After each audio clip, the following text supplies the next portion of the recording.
Batang Makataw lifting. Turnover, pagkakataon ni Octana, stopping on three. No! So the big tackling Rodrial and Rodney was selected. At tumakapit na siya sa kanyang kanang hindi. Baka nag-cramps na si Rodrial.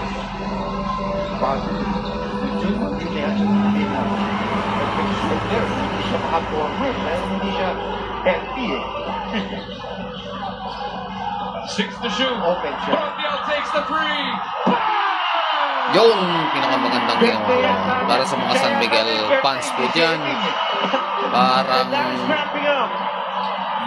buenas po si Rodney Prondial. What a night para dito kay Rodney Prondial. He has left everything he's got on the floor.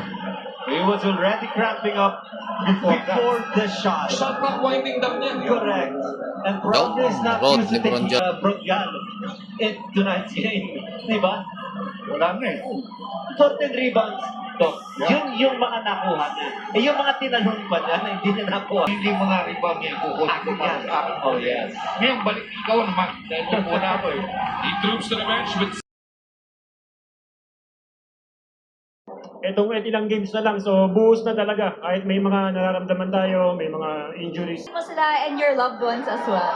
Yan na, unang-una, syempre, binabati ko yung family ko, yung wife ko, si Carilyn, yung dalawang anak ko, si Eno, tapos yung tropa ko, si Boss Jeff, la Coach Willie, at saka syempre, yung mga sila Boss Alin, yung Don Don, at saka yung buong SMB fans, maraming salamat sa support niyo sa amin.